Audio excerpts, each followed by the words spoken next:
Welcome everyone. Today I'll be sharing with you my Esika God of the Tree EDH deck.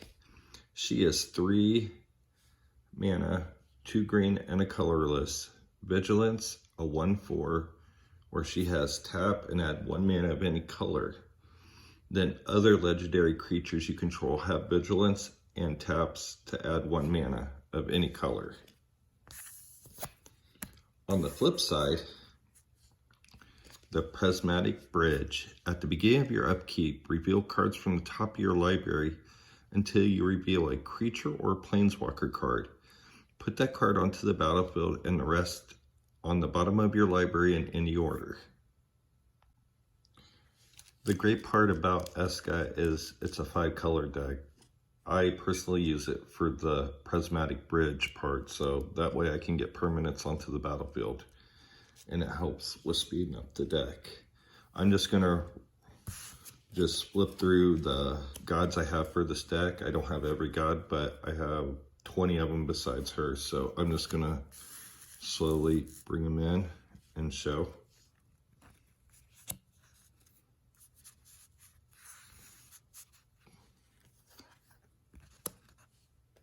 Take rid.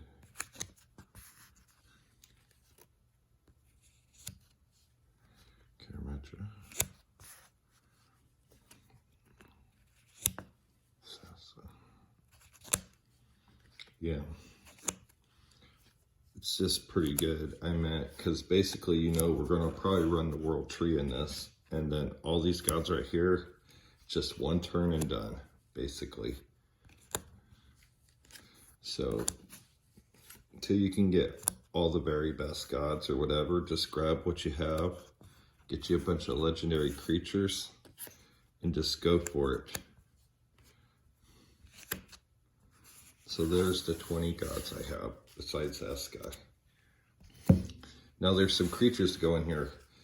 I slipped in Ulamog because, yeah, rage quitting is pretty cool. Sphinx of the Second Sun is so good to give you an additional beginning step, so that allows you to draw an extra card and untap your permanents. Sase, she is also great.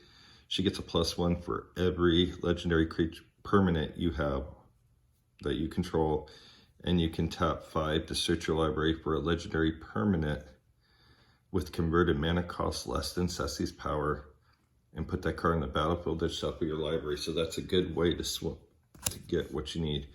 Of course, Athraxa, everyone knows how she works. Sasa's Oracle. It's a really good card, especially if you're falling behind, you're getting your butt whipped. I have Desolation Console in here, so it's a cheap and easy way to catch a win, get out of some troubles. Maul Drifter is always good for 2, especially if you want to just use her in bulk cost.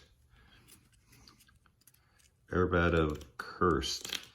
Death Touch, Lifelink, other legendary creatures get +2/+2. And he's a 3/3, so it's not too bad.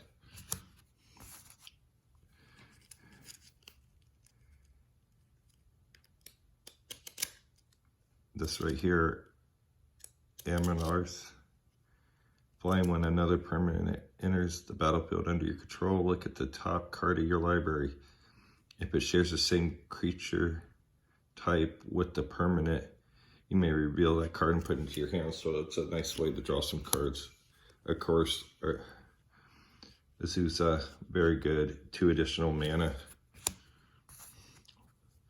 Madrotha, during each of your turns, you may play a permanent card of each permanent type from your graveyard. So, that's a really good way. You don't get it free, but shoot, it helps. Kithis, the Hidden Hand. Legendary spells cost 1 less to catch. So that's going to be really good. Be able to get your gods in there quicker, get your other legendaries out there. Exile 2 legendary cards from your graveyard until the end of turn. Each legendary card in your graveyard gains. You may play this card from your graveyard. So, he's just real sweet.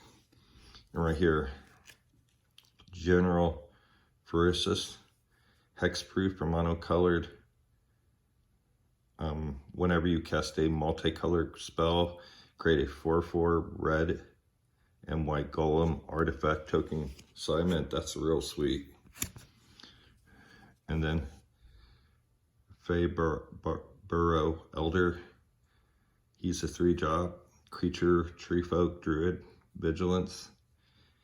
He gets a +1/+1 for each color among permanents you control, and then you can tap him for each color among permanents you control, add 1 mana of that color. So I meant that's free casting. Right here, Wrath, flash flying. You may cast a historic spell as though it had flash. So I meant that's just great. Oops. Let's get this straightened up.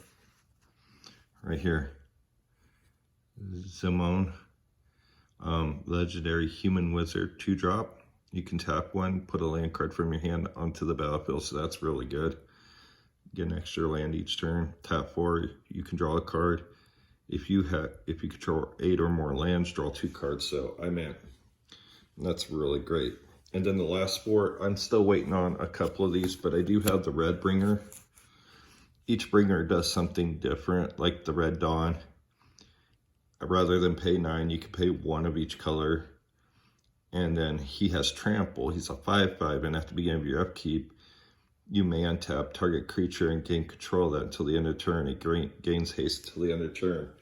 Now the other bringers I'm waiting on is, the post office is so slow.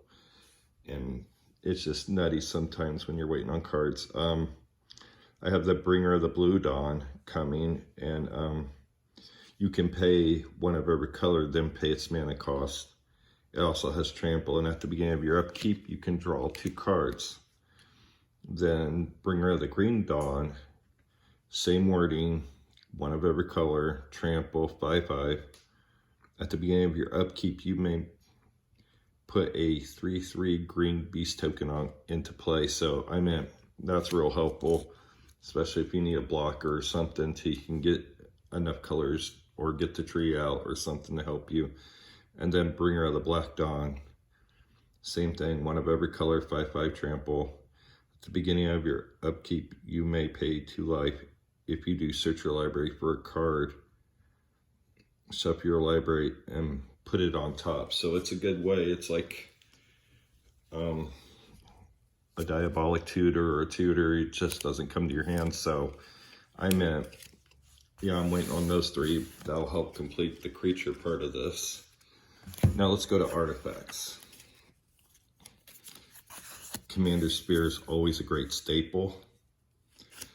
Then you want to join that with the Soul Ring. Mana Crypt, of course I'm not going to, this is a proxy because they're too expensive to play with. A Fair War Stone. You can add 1 mana of any color that your opponent could produce. I play with the Lotus Bloom. I can suspend it, sacrifice it, and add 3 mana of 1 color. Then I'm going to play Bolos Citadel.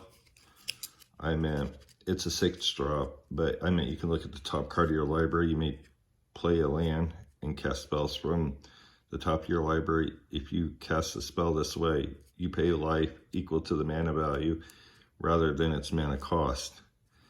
And then whenever you have 10 permanents, you can actually sacrifice them to deal 10 life. So if you're stuck, okay, Sad Robot, aka Solemn Selectum, 4-drop, 2/2. When he comes into play, search your library, put it on the battlefield, basic land, tapped, and then when he dies, you get to draw a card. I'm running a Paradox engine. Whenever you cast a spell, untap all non-land permanents you control. So that's solid for 5. And then Thran, Temporal Gateway, tap. You may put a historic permanent card from your hand onto the battlefield. So it's got really great value. I do run a couple Planeswalkers. Of course, the dreaded Ugin. He's just great for 8. The Nicobolus, God Pharaoh. You get a +2, target opponent exile cards from the top of his or her library until he exiles a non-land card. Until the end turn, I may cast that card without paying its mana cost. So that's just great value.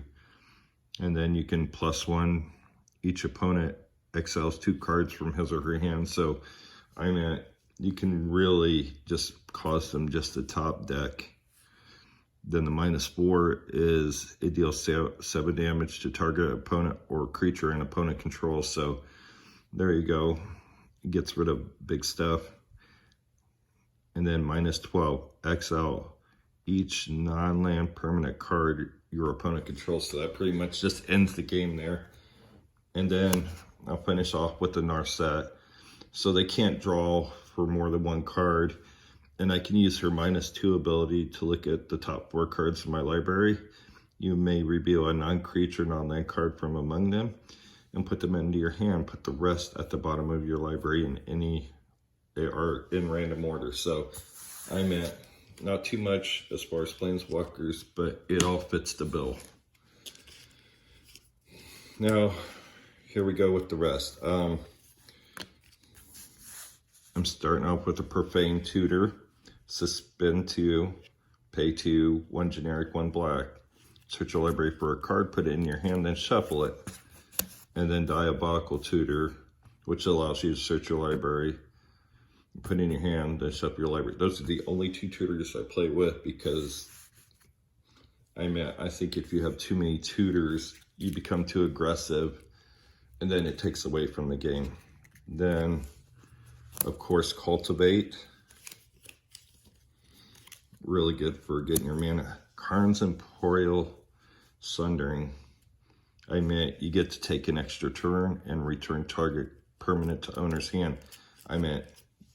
Just tons of value. Dark Ritual. Always good. Desolation Consultation. So there's the other half with Oracle. Play this, splash in Oracle, and win the game.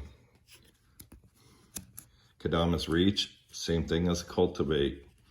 Search your library for up to 2 land cards. Reveal those cards. Put 1 onto the battlefield tapped and the other into your hand. Then shuffle your library. Then Smothering Tides. Whenever they draw, they don't tap 2 mana. You get a treasure token. So you can't beat that. Then Urza's Ruminous Blast. Sorry, cannot speak.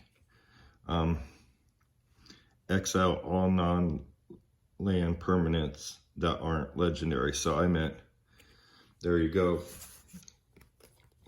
Board wipe, the only one. And then I just pulled this from the draft this past weekend. This is Glorious Sunrise. At the beginning of your combat, on your turn, choose 1. So creatures you control get a +1/+1, gain trample until the end of the turn. That's choice 1. Choice 2 is target land gains tap at 3 green mana till the end of the turn, that's very valuable. And then the next one's draw a card if you control a creature with power greater than 3 or just gain 3 life. So there you go. Some really solid cards to try to help the game out. You're just basically racing. I could have put an approach of this Second Sun in there or Door to Nothingness, but I got that for another deck. Now here's some lands. Command Tower, Requiratory Tower, Spire of Industry, of course the World Tree. It's so great. It comes in tapped. As long as you have 6 or more lands you have, add 1 mana of any color. So, boom. It's so awesome. So, it's great. And then you can tap 2 white, 2 blue, 2 black, 2 red, 2 green. Sacrifice the World Tree. Search your library for any number of God cards. Put them on the battlefield and shuffle. So, basically, it turns into shit show after this, basically. And then Yagma, I meant each land is a force in addition to its other types. Then, of course, I got 3 forests, 2 plains, 3 swamps, 3 islands, 2 mountains. Then I have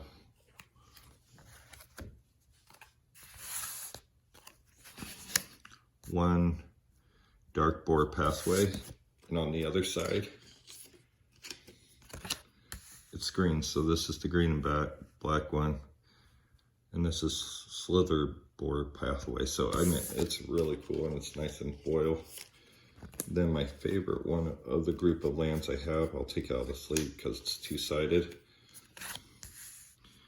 This is River Glide pathway. It's blue, and on the back side is Lava Glide pathway. So I meant really good, 2 colors.